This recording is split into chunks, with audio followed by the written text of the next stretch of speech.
Order! Order! You are an incorrigible delinquent at times. Behave yourself, man!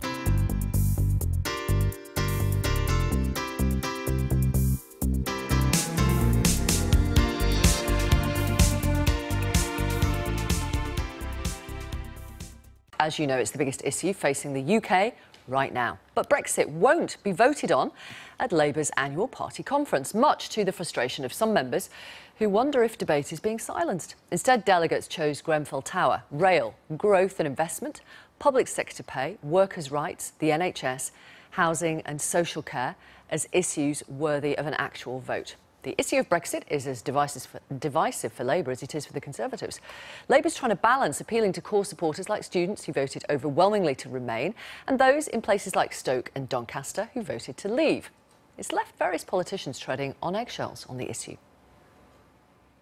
We need to look very carefully at the terms of any trade relationship, because at the moment we're part of the single market, obviously. That has within it restrictions on state aid and state spending. That has pressures on it through the European Union to privatise rail, for example, and other services. I think we have to be quite careful about the powers we need as national governments. This is Britain's future. This is our children's future. It would be irresponsible to take options off the table. Jeremy Corbyn said on Sunday the benefits of the single market are dependent on membership of the EU, making it quite clear that he believes we should be out the single market. I was with Jeremy Corbyn this afternoon and he's quite clear. We're not taking options off the table. There will be no bigger or more important negotiation in my political lifetime. It would be foolish at this stage to take options off the table. But he said we should be out the single market. He made it perfectly clear. Andrew Marr pressed him on it and that's what he said. What we're saying is that when we come out of the single market, freedom of movement will obviously fall. But we're not taking options off the table. What we've said is the transitional period, i.e. from March 2019 until we get to a new and final deal, will be within a customs union and within the single market. Now, there's absolute clarity about that, and it's a united Labour Party position, I'm very glad to say. It is a U-turn, because it wasn't long ago that Jeremy Corbyn was sacking people for saying much the same thing. No, it's not a U-turn. It's a development of our policy.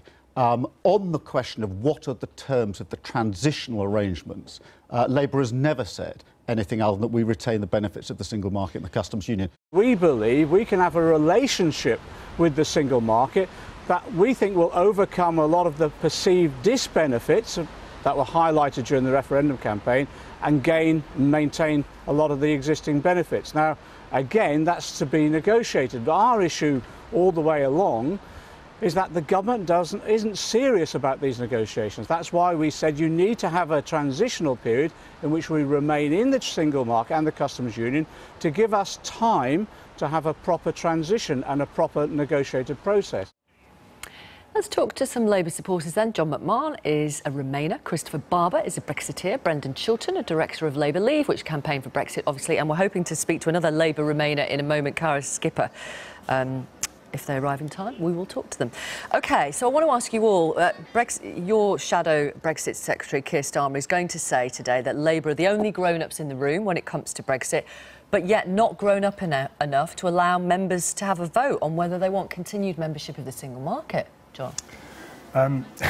It's an interesting issue. I'm not that surprised to see that there isn't going to be... there's going to be a debate today, not a vote. I think that is quite a kind of powerful demonstration of what a broad coalition the Labour Party is on the issue of Brexit and freedom of movement more specifically. You mean because they don't want to have any embarrassing public rows? Well, so I think the figures that we hear are that 2/3 of Labour members voted Remain, but 2/3 of Labour constituencies voted Leave. I believe that the majority of the top 20 most pro-Remain and top 20 pro-Leave constituencies are Labour constituencies. You see a kind of great breadth of opinion within the Parliamentary Labour Party as well, where you have figures like John Mann or Frank Field, who are certainly looking for kind of tightening of free movement. Even Andy Burnham, Lisa Nandy on the other side of the party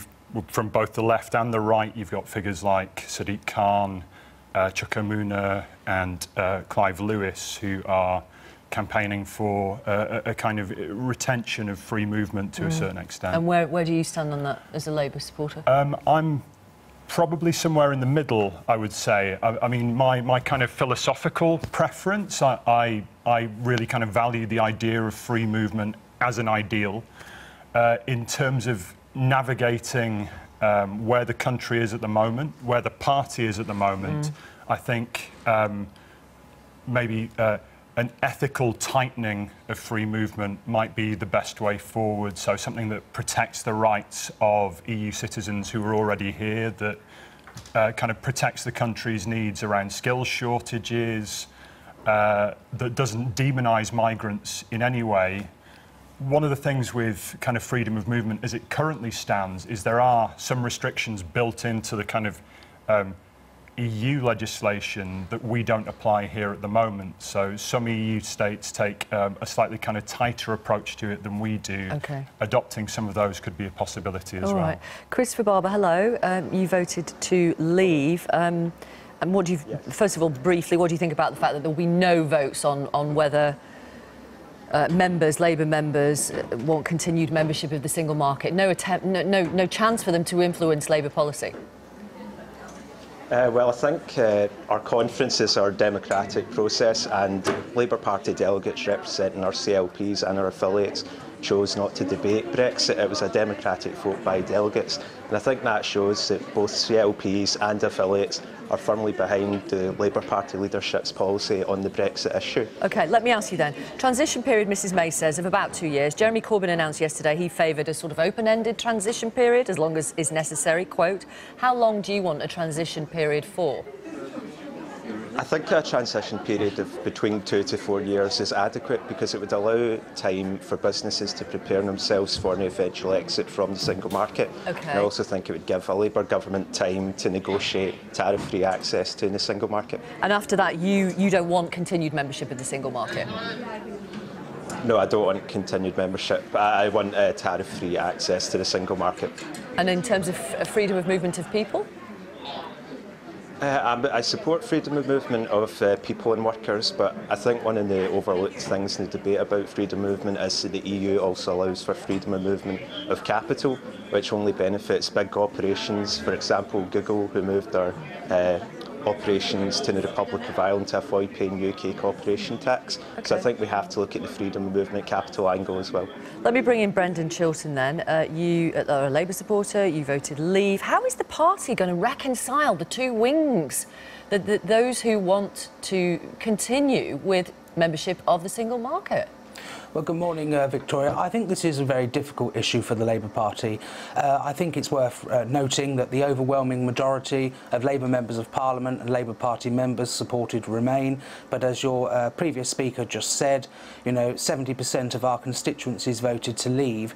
And of the 2017 general election vote, we got 13 million votes. Around 4.5 million of those voted to leave the European Union. So what kind of compromise do you reckon Labour could come up with? Well, I think the manifesto is very clear. We are leaving the European Union. I think we're all agreed on that. I think also we made a very strong commitment that freedom of movement would end. Now, the difficulty we've got is, of course, while we want to maintain all the benefits of access to the single market, if you remain in the single market, as David Cameron learned when he came back with virtually nothing in the renegotiation, you can't really end freedom of movement. So we've got to somehow square that circle. Now, you're asking me how we can somehow bring those two very different wings of the party together. It's going to be very, very difficult. But I think we should be debating this subject because people's opinions and views need to be aired. There are valid and noble views on all sides of this debate, and I don't think the Labour Party should be frightened of discussing this. I don't think, I mean, there will be some discussions, there is debate, there's just not a vote on whether the party would like to have a policy of continued membership of the single market. Yeah, that's right. I mean, I think at some point we're going to have to determine this. Of course, immediately after the referendum, I distinctly remember on the very early hours of referendum morning, Jeremy Corbyn was one of the first to say we ought to invoke Article 50 and has said in subsequent interviews that we ought to leave the single market and indeed the customs union. I think Barry Gardner, who is our Shadow Trade Secretary, referred to Britain as being a vassal state if we remain in the customs union but outside the European Union. I think the Labour Party will move towards leaving the single market in the customs union, but as ever we are a broad church, we like to debate things and it will take a little while longer for us to get there. Quick final point to all of you. Sadiq Khan, London's Labour Mayor, said on the radio this morning, if we leave the EU, as though it may not happen. John, what do you think? Will it happen? I heard the interview as well. I think it is going to happen. OK, all right. Christopher? I think we will leave the EU because the only pro-EU party who advocated a second referendum, the Lib Dems, were annihilated at the general election. 85% of people voted for the two main parties who were committed to leaving the EU. Yeah. And Brendan, you're going to tell me it's going to happen, yeah? Of course it's going to happen, yeah. OK. Thank you all. Thank you very much. Thank you. Thank you. Pro-EU Labour MPs have expressed their anger after no Brexit motions were chosen to be voted on at their party conference, which is going on right now. And our political guru, Norman Smith, is there in Brighton. Hello, Norman. Hey Vic, how you doing? There is a terrific row going on at the moment in the conference hall just over there on Brexit, but I just want to start off with this thought. I mean, I've been coming to these conferences for far too long, and this one really is something else, and I say that because of the Jeremy Corbyn phenomenon. I've honestly never seen anything like it, and I remember when Blair was in his heyday, and it was huge enthusiasm for him, but it is quite astonishing the sort of, I don't know, passion for Jeremy Corbyn amongst many Labour people here. Just have a listen to the start of the conference and the sort of reception he got.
Extraordinary, isn't it? I mean, in my sort of living memory, I just do not recall a party leader getting that sort of response. But in a way, it's a little bit odd because so much of the Labour Party now almost seems to be built around the personality of Jeremy Corbyn. And I put it to one of their Treasury team this morning, Jonathan Reynolds. I said to him, look, are you comfortable with this sort of personality cult around Jeremy Corbyn? Well, we've seen it before with very popular leaders. Blair was very popular in the same way. There's no doubt that Jeremy has been able to do something which probably few people expected was possible, but he has connected with people in terms of his authenticity and what he's about. And it is remarkable to see the kind of rallies he pulls in up and down the country. I thought those days were gone, to be honest, in terms of how British people reacted to politics. But look how many people are here. There are 13,000 passes have been issued for this conference, and it's in Brighton, so, not easy for some parts of the country to get to. There is huge interest here, and that's got to be a good thing, and Labour feels rejuvenated. Some people are saying, compare this to Tory conference where there frankly aren't any delegates really go anymore. This is something very different, and it's got to be a good thing for us. It has to be. Now, let's just park the Jeremy Corbyn personality issue. The other huge issue at this conference is Brexit, and there is an extraordinary debate taking place in the conference hall at the moment. Very, very passionate, very, very charged, heartfelt arguments on all sides. There was an Italian lady who got up and said, "I don't feel welcome in this country anymore." Then there was another woman who got up and accused pro-EU MPs of demonising people like her. I mean, you know, on the plus side, this is what politics should be about. This is what conferences used to be about when it wasn't all top-down and controlled. People said what they felt. And boy, oh boy, is it a passionate argument. Have a listen to some of it. While I accept the result, even though I wasn't asked to participate, I don't accept that it means that Brexit can't be stopped. In fact, I think Brexit must be stopped, and Labour needs to be seen to contribute to that end. Otherwise, we will be judged. We will be judged on enabling a Brexit that is hurting this country and that will continue hurting this country and the weakest in it for decades to come. In the priorities ballot yesterday, the Sedgefield constituency delegates did not vote for Brexit as a contemporary motion. We wanted to take a few minutes just to explain why we did that. Firstly, we're debating Brexit today. We did not need to take up more time to discuss Brexit when we can use it to discuss things like our NHS.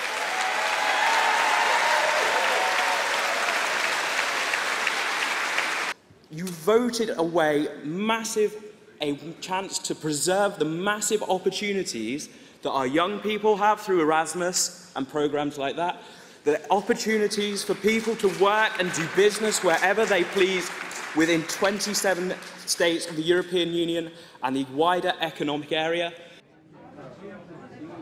Now, that's still rumbling on, and there's been a lot more very charged interventions. I suppose from the sort of party leadership's point of view, they won't be terrifically happy because the sort of tensions, the disagreements over Brexit are laid bare for everyone to see. But can I say, as a journalist, you know, it's great. You have open debate, open argument, and I can't help feeling, you know, that's probably what people want from politics.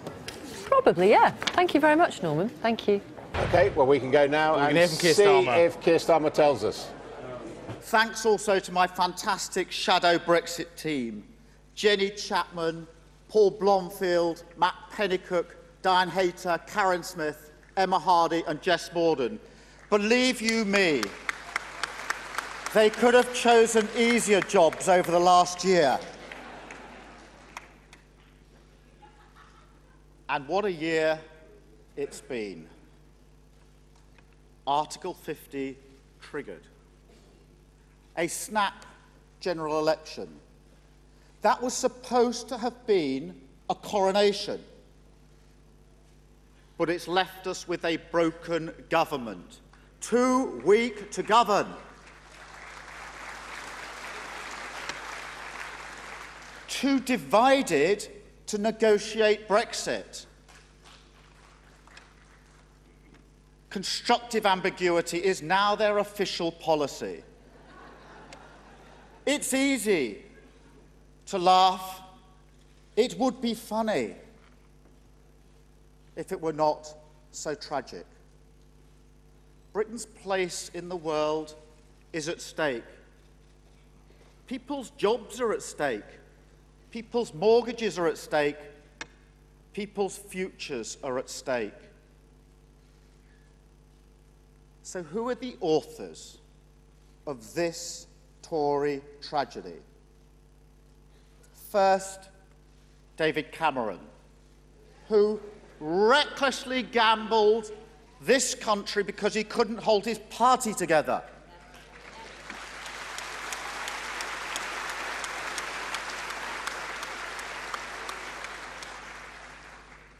Then Boris Johnson,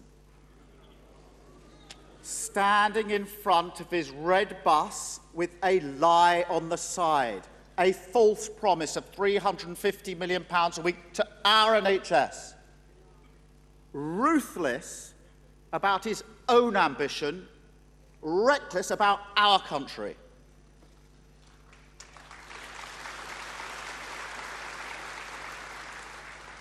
Now Theresa May, robotically marching our country to an extreme Brexit, focused on her own survival rather than national interest. Conference, maybe the Tories can afford this disastrous approach to Brexit. Maybe the Tories would benefit from a Brexit of deregulation. But you know, and I know, that for millions of working people, they cannot afford that Brexit.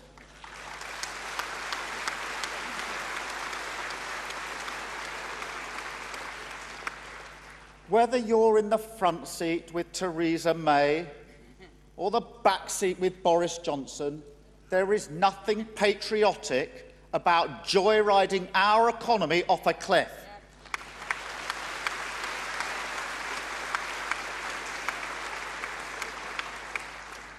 Conference, this has got to stop. It's time for a different approach. So let me share with you Labour's approach. An approach which is both democratically legitimate and economically sensible, that respects the referendum result and puts jobs and the economy first. An approach rooted in our core values. Values that bind us together. Labour values. Internationalism.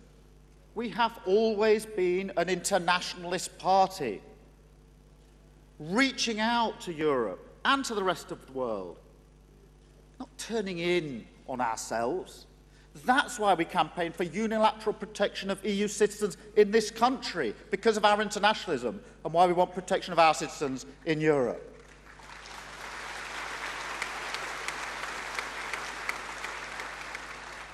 Values of cooperation and solidarity, and a simple belief that we achieve more together than we do alone.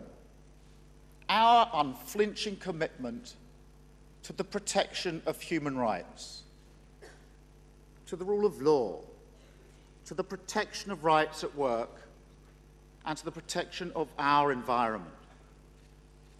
Simple words: fairness, equality, social justice, in our economy and in our society. As we exit the EU, this is not the time to abandon those values. On the contrary, those values should drive everything that we do as we enter these uncertain times.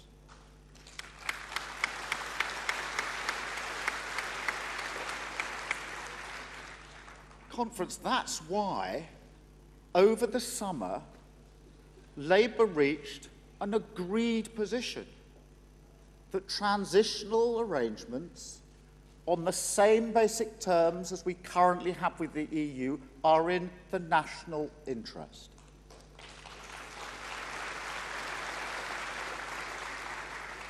Let me be clear. For Labour, that means during the transitional period, we would remain within a customs union with the EU and within the single market.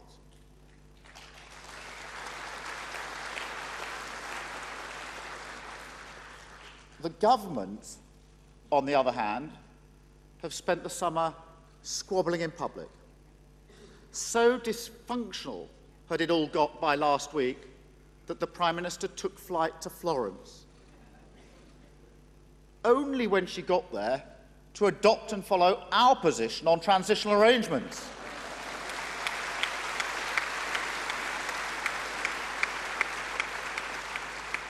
Conference, let's see whether that survives contact with Tory party conference next week.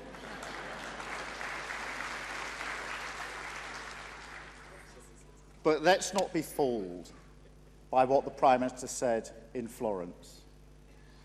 All she's done is to delay the cliff edge. All her ideological red lines remain. She still prioritises arbitrary immigration targets over jobs and the economy. She has no answer to fundamental questions in Northern Ireland, and she still insists, despite all of the warnings, that no deal is a viable option. It most certainly is not.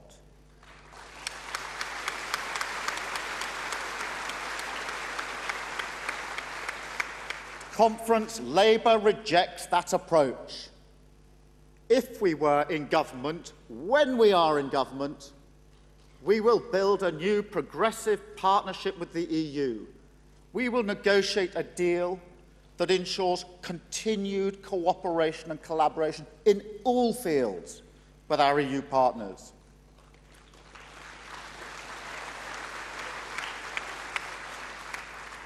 And a deal that retains the benefits of the customs union and the single market.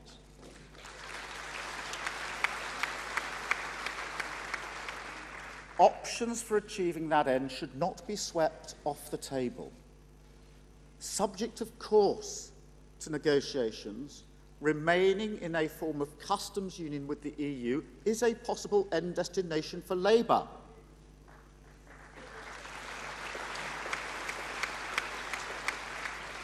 We are also flexible as to whether the benefits of the single market are best retained by negotiating a new single market relationship or by working up from a bespoke trade deal. The outcome is what matters. No rash, ideological red lines preventing a sensible deal. No fantastical blue sky proposals. A pragmatic approach. Labour are now the grown-ups in the room.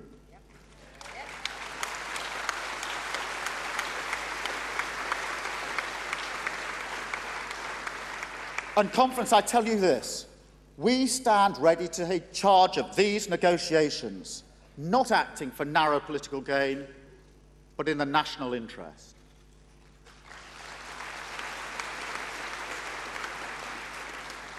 Conference, the way the Tories are handling Brexit tells you a lot about their competence, or perhaps I should say incompetence, but it also tells you about their character, about their dogmatic disregard of the national interest, about their sheer sense of entitlement, about their post-imperial delusions.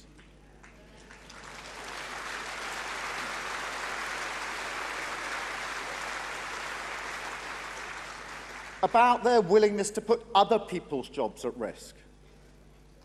Our country today is so much better than our government.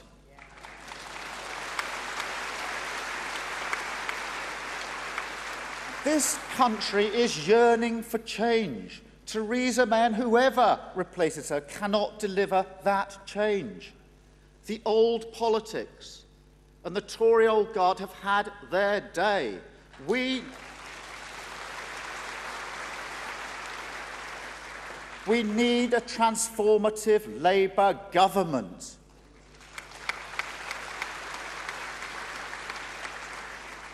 Not just to break the impasse in Brexit negotiations and to deliver a progressive partnership with the EU, vital though that is, but to tackle the wider injustices and inequalities we see all around us.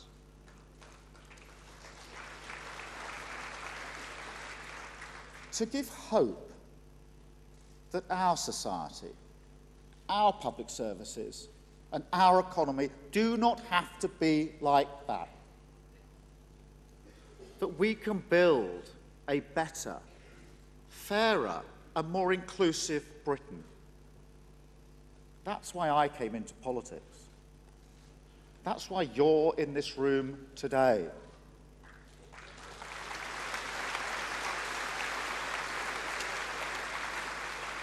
That's why Jeremy has been able to mobilise 600,000 members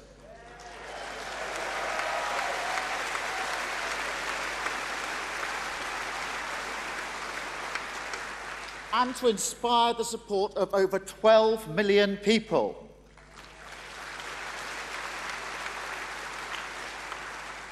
It's also why the clock is ticking for this Prime Minister and this government. Conference, we've come a long way in the last year. We've come a long way. Now is the time for us to lead, to bring a divided country back together, to mend our broken politics. This is Labour's opportunity. This is Labour's responsibility.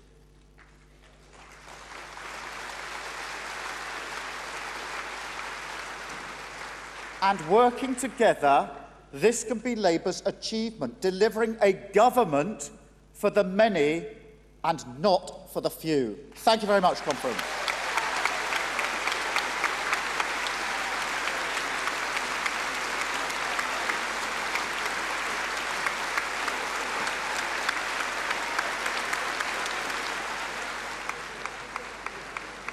Well, a pat on the back for the Shadow Brexit Secretary from the Labour leader, Jeremy Corbyn there. Although it has to be said that Keir Starmer was rather more precise than Jeremy Corbyn was yesterday about Labour's Brexit strategy. He said that continuing to be members of the customs union and the single market was Labour's approach to any transitional agreement, and he also said that the remaining in the single market and the customs union could be a possible end destination for Labour, saying that Labour was ready to take charge of the negotiations in the national interest rather than for narrow political ends. Well, with me is Faisal Islam, our political editor. So we were saying, do we know what Labour's policy is? We do now.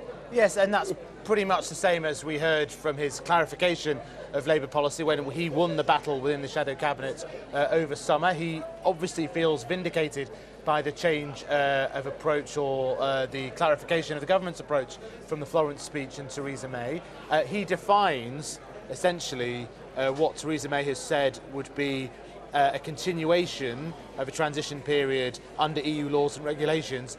He chooses to describe that as essentially staying in the customs or our customs union and the single market in that period. He also didn't put a period of years on that, though privately Labour say 2 years is arbitrary, as long as necessary, maybe not 10 years, but who knows how long that will end up being. So there are differences of emphasis between what Labour is saying and what the government is saying, but essentially what we heard there from Keir Starmer is he feels vindicated. We also heard Keir Starmer spread the net a little bit, talk a little bit about his vision for the country, praising Jeremy Corbyn, but I'm fairly sure that there are those in the centre of the party who will feel that he may represent a kind of a light. I mean, let's be clear them. about that. There are Labour MPs, John Mann was one of them, I was speaking to him earlier on, who does not believe that is Labour policy on Brexit.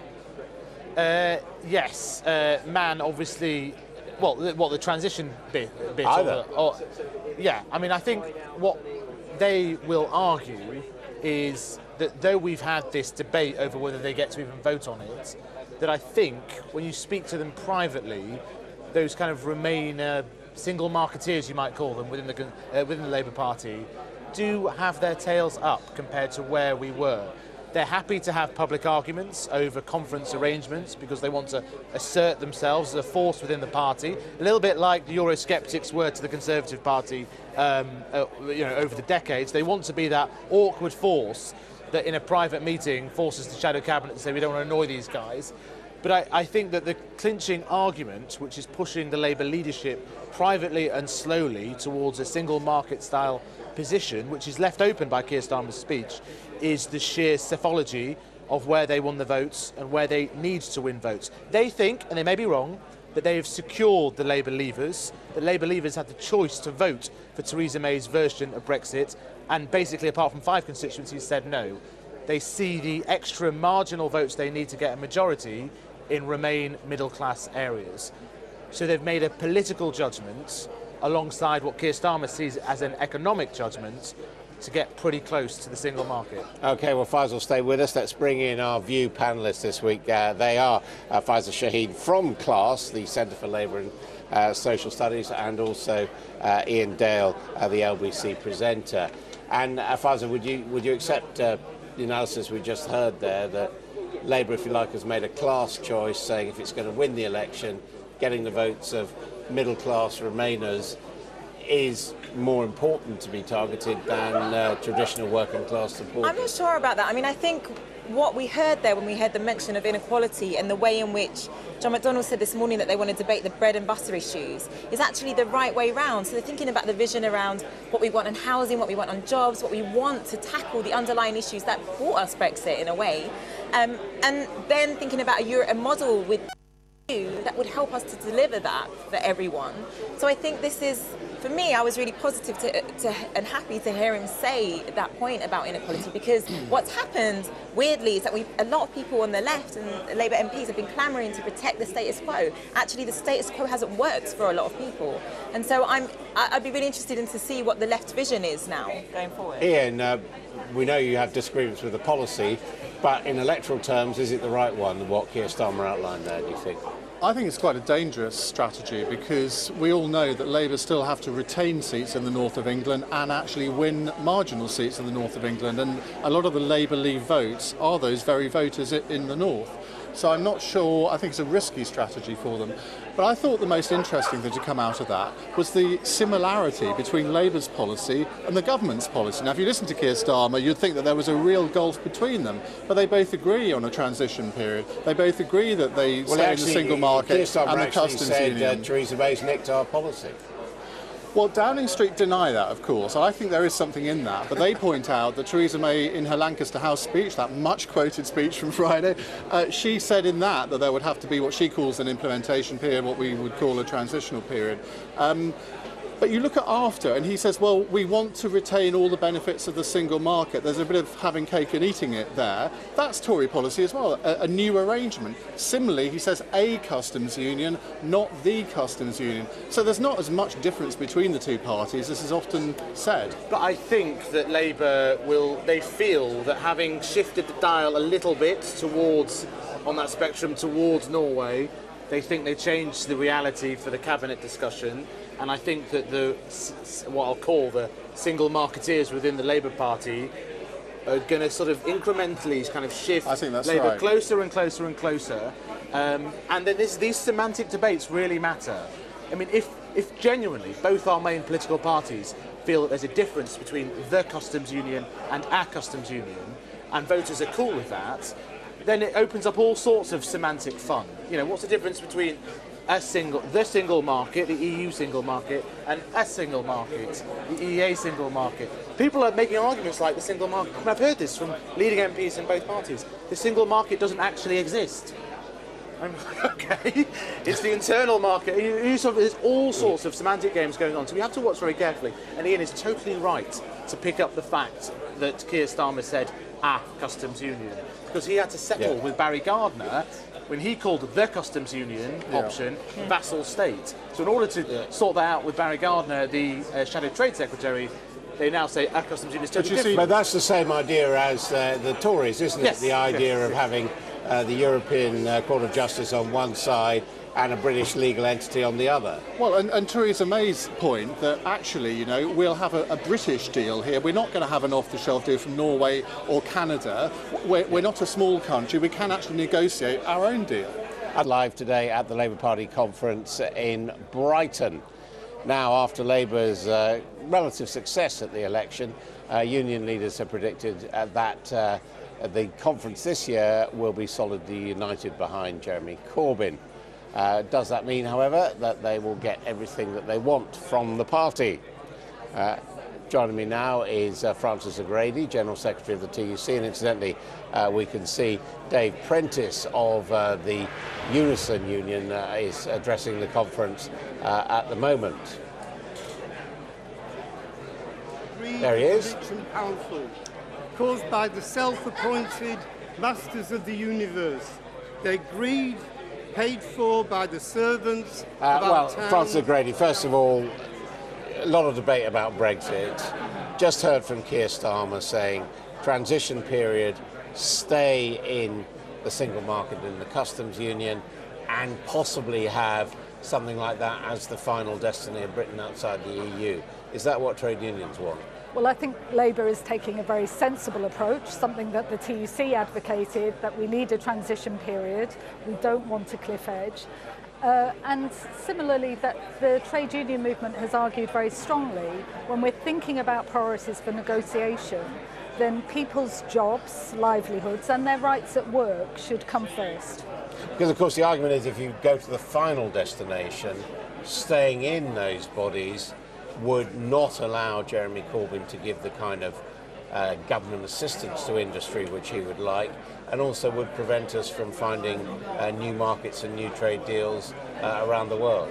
Look, I don't think anybody should underestimate how important the single market is to trade, to investment and to jobs. It's good skilled jobs, often unionised jobs in the car industry and high value manufacturing and elsewhere. But when it comes to aid, I mean, I think it's worth knowing that, for example, Germany spends 3 times the amount that the UK does currently as a proportion of GDP on state aid. So I think there's a fair bit of headroom left for the UK. So you're saying we could, as it were, have the... Okay, and Jeremy Corbyn's wrong when he says it might restrict him from doing what he wants to help. I think there's a lot of misunderstanding about what you can and can't do. I think Jeremy's acknowledged that other countries push the envelope much further than the UK does in getting behind important industries that are strategic for Britain's future. You know, we saw it on steel, where UK government ministers were hiding behind the EU as an excuse not to get behind the steel industry, whereas of course it was the EU that wanted to deal with the problem of the dumping of cheap Chinese steel. So what we're saying, and I think Keir has said it too, we should keep all options on the table. As far as I've looked at it, staying in the single market and the customs union would deliver on our tests of jobs, rights and livelihoods, but we're open to listen to arguments. If there's a better solution, then we want to hear it. And what do you think the opportunities are really outside the European Union for Britain to build up its markets internationally?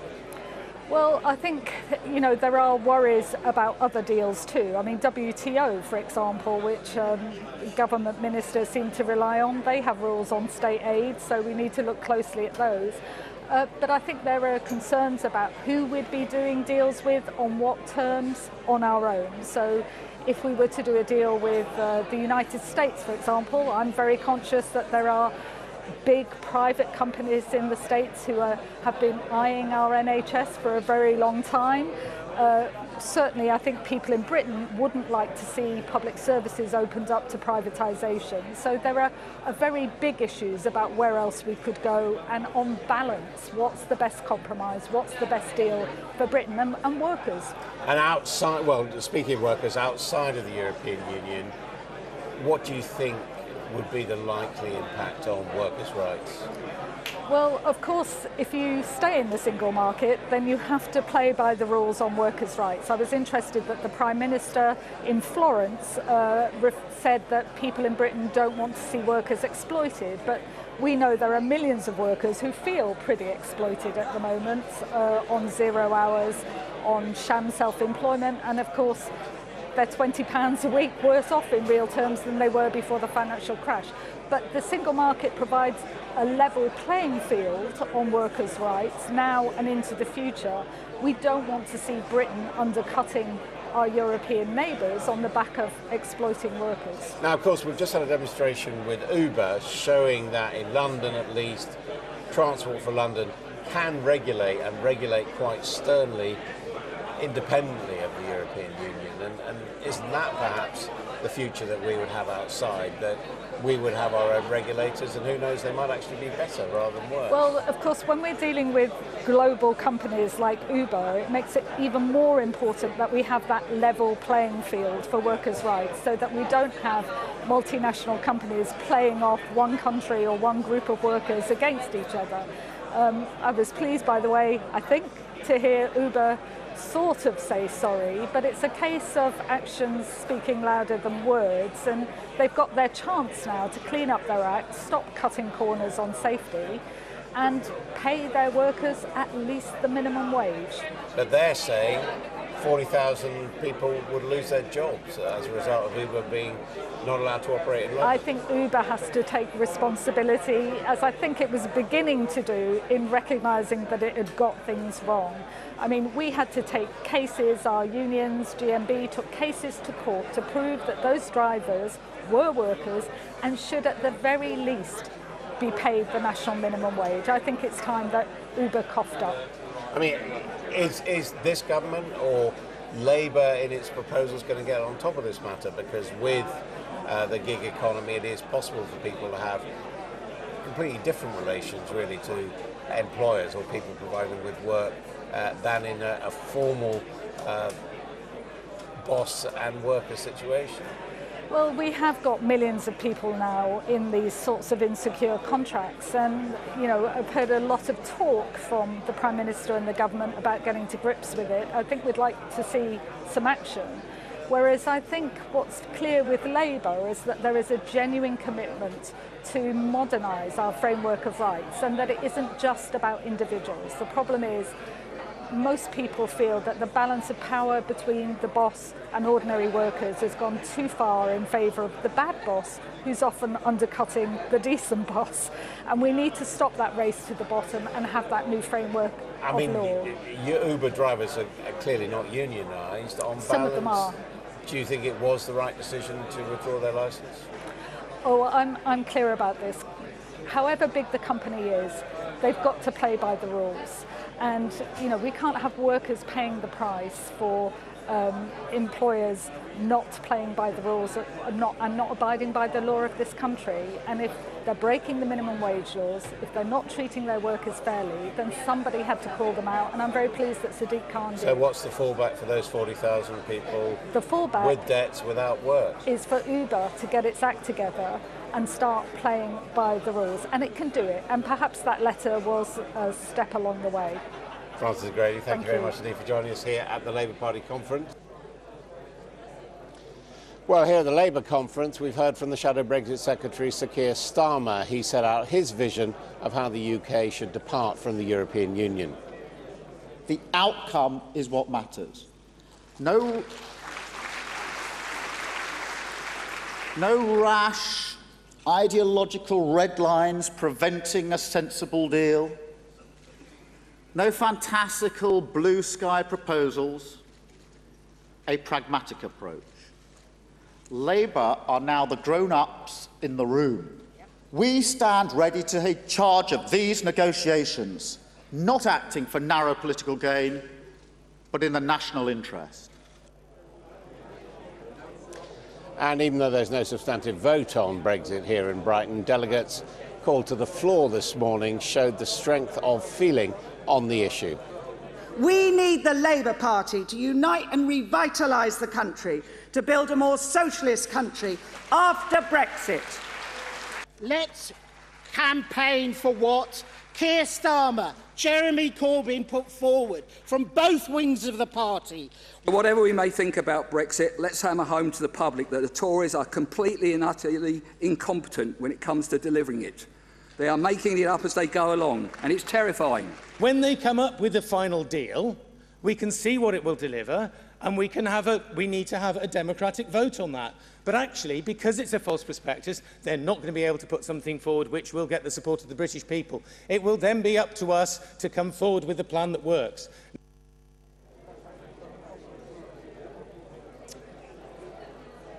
Well, joining me now is Richard Corbett. He is a Labour member of the European Parliament and also Deputy Leader of the European Parliamentary Labour Party. Welcome to you indeed. Let's just look briefly at Germany first of all.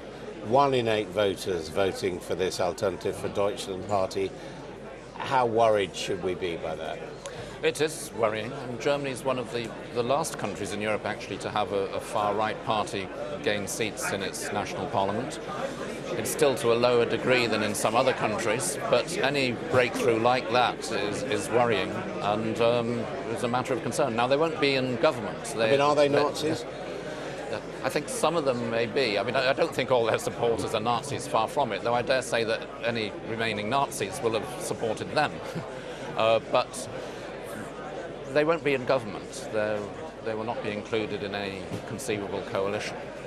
I mean, the existence of that bloc of nearly 13% of votes means it's going to be more difficult for Angela Merkel to build a coalition that can command a majority.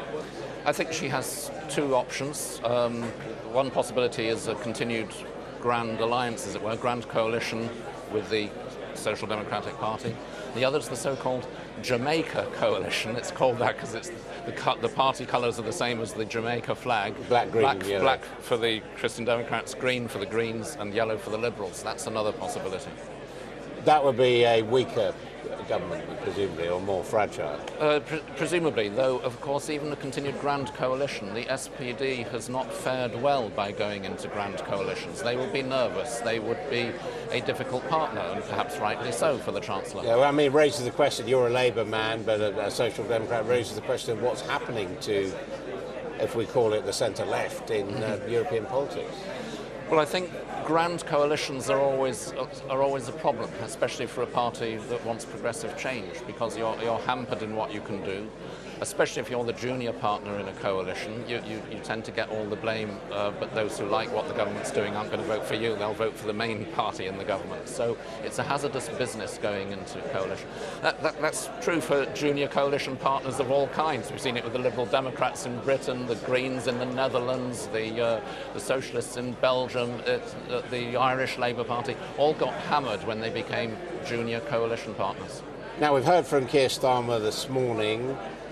Aren't getting a decisive vote, if you like, on Labour's policy position.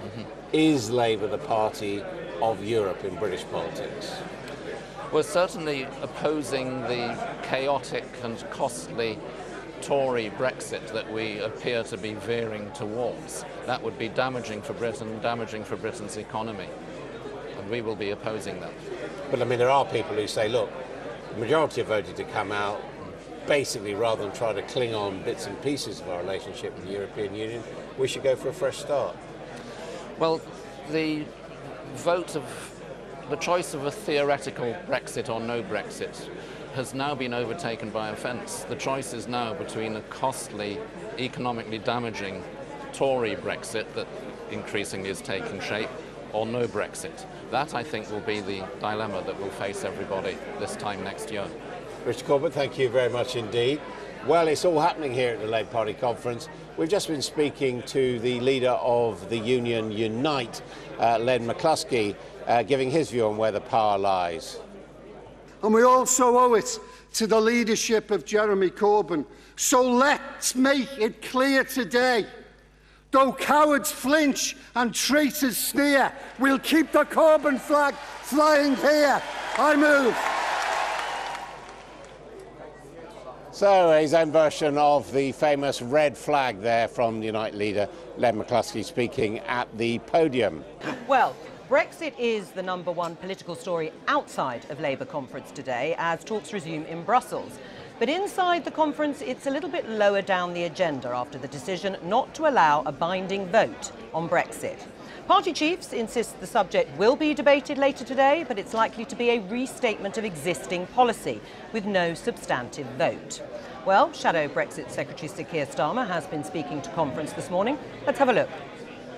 Subject, of course, to negotiations, remaining in a form of customs union with the EU is a possible end destination for Labour.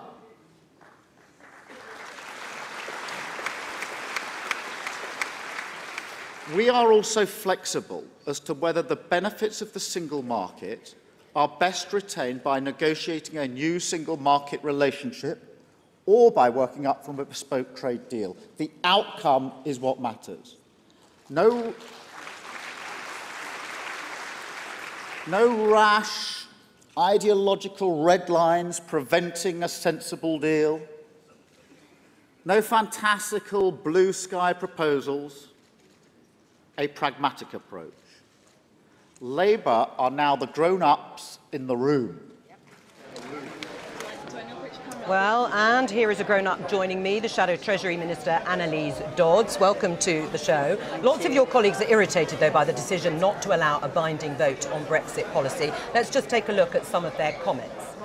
Chris Leslie said on Twitter, "No Brexit vote at conference? How utterly ridiculous. Many members will be shocked at manoeuvring to avoid biggest issue of our time. Former Shadow Health Secretary Heidi Alexander described herself as gobsmacked. How can UK Labour not have a full and proper debate on Brexit policy at Labour 17? We will be a laughingstock. While Chuka Umunna MP, chair of the all-party parliamentary group on EU relations, tweeted that old-fashioned political control freakery is being used to stop any Brexit motion being debated on the floor of conference. Terrible. Well, I obviously don't agree with them, and I don't think they've been in the conference just now, because we've just been having a debate around the EU. We've had a speech from Keir Starmer, which I think has been quite well received, although he's just given it, so we're still waiting for more reaction. You would expect the Shadow Brexit Secretary to talk about Brexit, though, wouldn't you? Of course we would do, but I mean, it'd be interesting to find out whether the Tories are going to have their Brexit ministers let's focus actually on Labour, because we're here at the Labour conference. Absolutely, but I don't agree with what they've said, because actually we are having that debate. And you know, we debate issues at conference where we need to come to a position. Now, we've got the Labour position on Brexit. We've just been actually articulating that in the House of Commons last week, where we forced the Tories into quite a difficult position over their EU withdrawal bill, with many of the Conservatives agreeing the government stance is the wrong one. So Labour's not shying away from this issue, quite the opposite. So I think there's a bit of a storm in a teacup, really, when we should be focusing on our policy and actually making sure that Keir's message is getting out there and communicating it. Right, but the MPs that I have just talked about think you're ducking an issue about staying in the single market in perpetuity. And in a way, they have some justification. Labour changed its policy over the transition period about staying in the single market and the customs union. They took a view. It was different to the view they originally took. So is there a case for looking again at staying in the single market beyond the transition? Well, actually, I don't think Labour has changed its policy. What happened over the summer is a dawning realisation, not just within the Labour Party, but I think across all of British society, that there's no way the government is going to be able to get the deal it promised us before. So it changed its position, for the reasons you've said. We pushed this transitional period between 2 and 4 years, and finally the government have caught up with us. Now they're agreeing that they need to have a transitional period.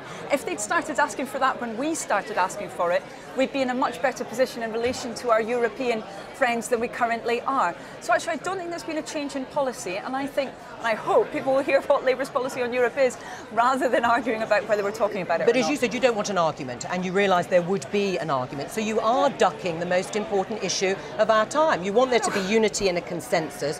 Why did you not allow, and why hasn't there been an opportunity for delegates to vote on should we stay in the single market in Britain beyond transition, or should we not? That really, genuinely, I'm sorry to contradict you and go against what you're saying, but we have got a very clear policy which was set out by Keir. I didn't see the question, Annalise. Did you stop a vote, a specific vote on the question of whether Labour should stay in the single market beyond transition? Who is you here? I mean, we have a democratic conference where our delegates decide what they want to talk about, and generally they want to talk about issues where there might be a difference of opinion. Now, in the Labour Party at the moment, there is not a difference of opinion on Europe. We have that position from Keir, and I haven't seen people like Chris and Chuka and others criticising that. Actually, they seem to be on board with it, as do people right across the party. Well, hang on. Because it's the right thing. We need to get that transitional So Heidi period. Alexander, We need Chuka to have Umunna, 2 to Mary 4 Cray, years. they're all singing from the same hymn sheet as you, are they, on this? I think they are in terms of our overall EU policy, yes. I mean, certainly they haven't criticised the position that's come out. They all say that it's sensible, and I agree. So do you agree with them for single market membership beyond 2019? Well, it needs to be potentially on the table, as do all the other options. That's what Keir has said. That's what generally I think is popular within society, within business. Should it be the policy? Do you think it should be party policy? What Heidi Alexander and Chuka Umunna are calling for? It wouldn't be sensible to say at this stage exactly what kind of arrangement we want for the future, because we're not in those negotiations. That would not be sensible. Right. So you don't all agree, do you?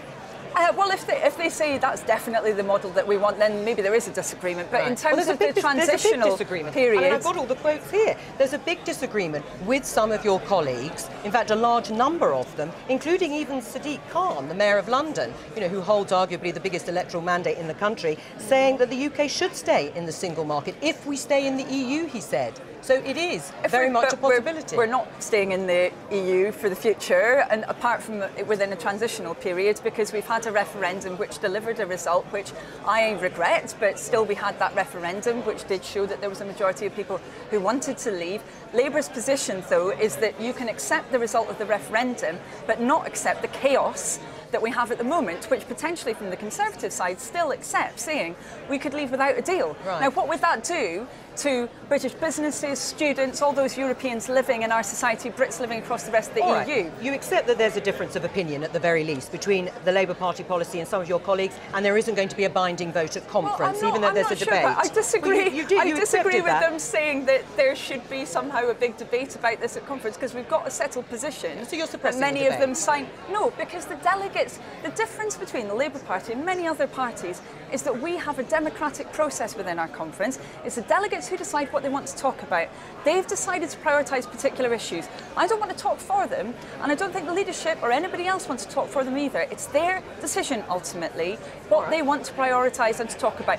We've had a good debate though about the EU today with Keir. I think it's been a really good discussion. How long should the transition period last? Well, we've said between 2 and 4 years. I think that's a sensible No longer range. than 4 years. You would definitely rule that out. Well, currently, yes, exactly. That's what we've set out, because the problem with saying that it's indefinite is that then ultimately that's not respecting that referendum result. I also think it's not respecting our EU 27 partners. But, you know, that is where there's a fundamental difference between the Labour approach and the Conservative approach. Right. Because we want to have these negotiations as serious. We want to be listening to the other side, treating them with respect. We advocated this at the start of summer, and it's only now the Tories have caught Sure, up and we're just trying to establish exactly what the Labour Party policy is so far. So you said it shouldn't be longer than 4 years. Yesterday, Jeremy Corbyn said it should be as long as it takes. Presumably that could be, 10 years. Well, I think ultimately there's going to be a lot of details that will have to be sorted out. There's a question about what you describe as transition period as well. Now, Labour has said that's a period when we need to stay within the single market, the customs union, retain freedom of movement, and that will be breathing space for us to work out our future relationship. But it could go beyond 4 years. Well, no, I think we've set out quite clearly that we want it to be between 2 and 4 years, and I think that's generally what the British public seems to want when I talk to them about Let's talk about John McDonnell, Shadow Chancellor. His speech is coming up shortly. He's announced plans to cap credit card fees for those most in debt. Yes. Do you think that 100% is the correct level to set the cap at? I think it is, and actually I'm really pleased that John has taken this on. I've been advocating this for some time, particularly listening to my constituents and welfare advice agencies, because we've got very large numbers of people now who are racking up considerable debt. We've dealt to an extent with payday lenders, although there's still some problems there. We have had some positive developments there. I think this is looking at another area of relatively high cost credit, which is really pushing this increase in household debt. How would it stop people racking up debt? What would be the incentive to not rack up debt if you're going to have a cap? Sorry, I don't understand. Well, I mean, if people are still racking up debt, you put a cap on it, doesn't it actually de-incentivise paying off debt?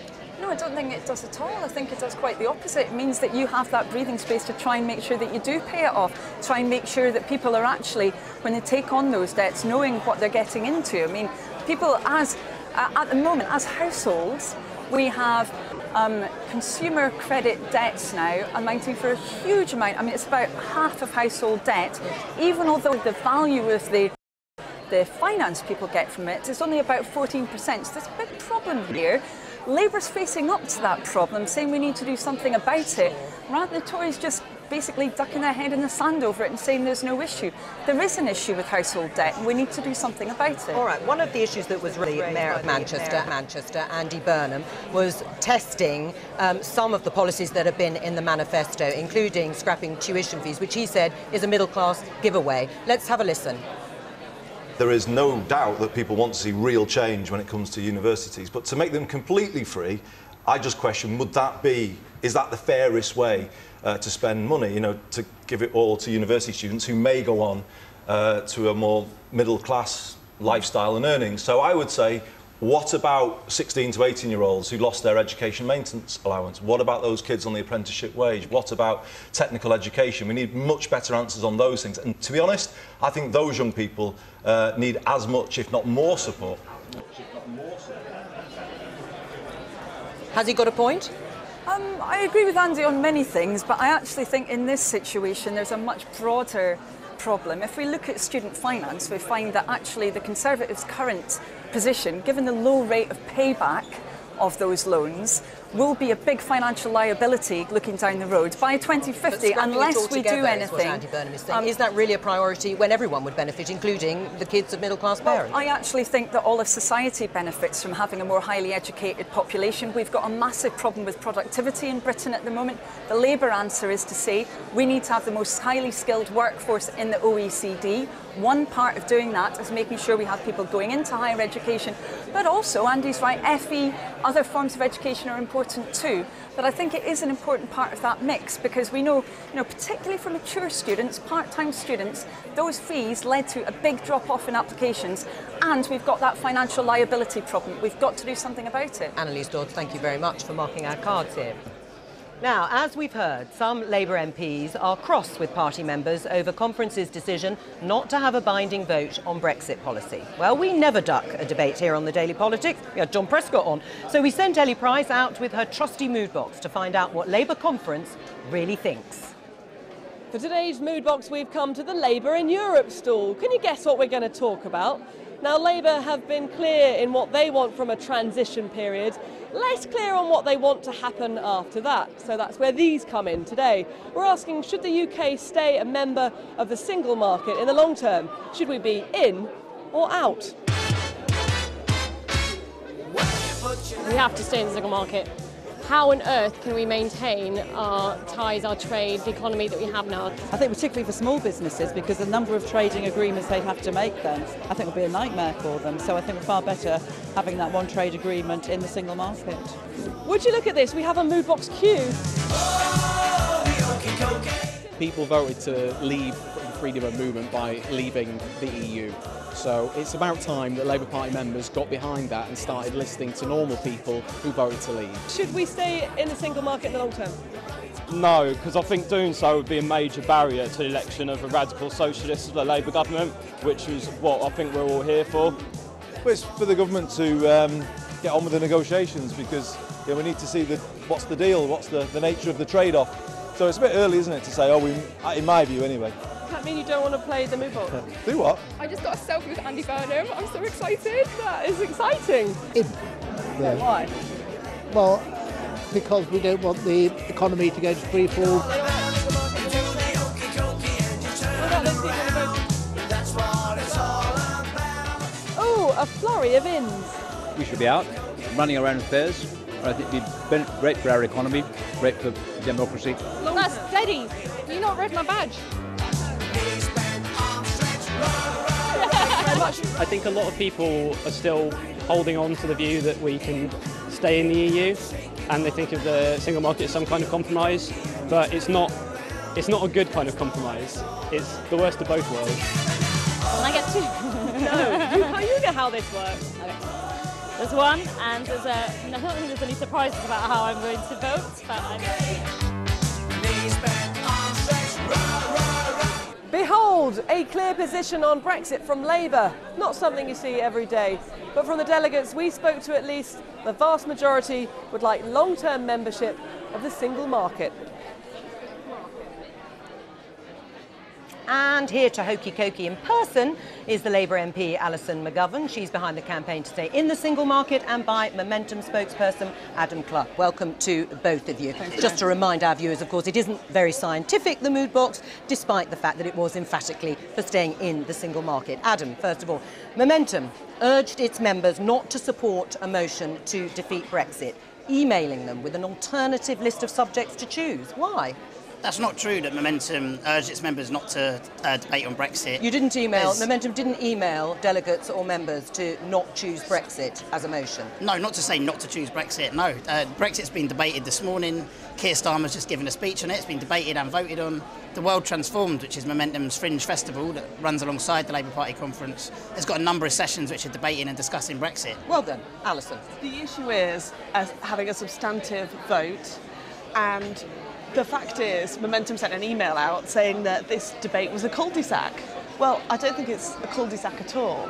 But anyway, The point is, the Labour Party is a democratic party, and as Adam's just said, you know, the conference has been buzzing with discussion about Brexit and a single market and free movement and what our country should look like in the future. So, funnily enough, you can't stop Labour members talking about it, even if you wanted to. Right, but let's be clear to our viewers, there is not going to be a binding vote on Labour Party policy when it comes to Labour's position on Brexit. That's correct, isn't it? Right, but there's no desire to shut down debate on Brexit at all. And Momentum members, just like Labour Party members generally, have a range of views on Brexit and on Britain going forward. But so why did you send out the email then? It was Momentum, as national body, was consulting with members from constituency Labour parties throughout the country, who the overwhelming consensus of people feeling strongly about the other 4 areas which were prioritised for that ballot to have extra debate. Well, obviously, there's the which is housing, the NHS. Do you think there's been a stitch-up here? Well, look, there's no shame in Labour leaders wanting to fix what happens on conference floor. And it's not like it's the first time it's happened, is it? Jeremy New Corbyn, Labour would be proud. Exactly. Jeremy Corbyn wouldn't be the first and he won't be the last. But the point is, I think where Adam and I absolutely agree is this is the subject of conference. And that's the issue, isn't it? It is also the issue of our time and our generation. I mean, let's have a listen in a moment to the fellow Labour delegate, Cameron Clack. He told conference today, we will be remembered as the opposition that let the Tories do what they want with Brexit. Let's take a look. What I want to do is first off congratulate conference. Yesterday you voted away your chance to remain in the single market. You voted away your chance to stay in the EU, and you voted away your chance to stop this disastrous Brexit. This Labour administration, we're not even an administration, we're the opposition. We will be remembered as the opposition that let the Tories do what they want with Brexit. We have let Theresa May, we have let Boris Johnson, we have let David Davis get away with what they want in the European Union. We have no ability to stop them. Now, conference, be comradely. We're all here to have fun.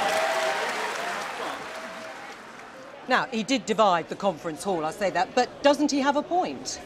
Well, I don't think that Labour are letting the Tories do what they want with Brexit at all. We've got a clear leadership with Labour, got over 40% of the vote, and we're holding the Tories to account. And the Tories want a bargain basement tax haven off the shores of Europe. And Labour want a more equal society, with Britain having a really strong relationship with Europe. And staying in the single market beyond transition? Well, as Labour said, they want to have a transitionary period, and then we'll carry on looking after that. I think we've just got to answer this question. Right? It's better for our country to stay in the single market. I think Keir Starmer's shown brilliant leadership on this and changed our policy over the summer.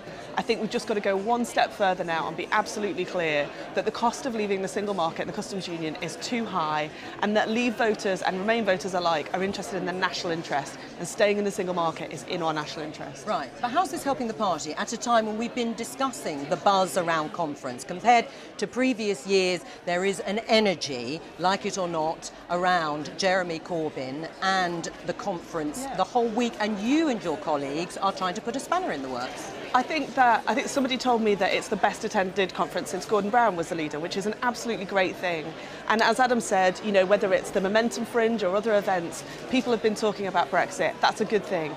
You know, the thing I learned from Jeremy Corbyn was that we've got to be a democratic party. We've got to all play our part in shaping policy.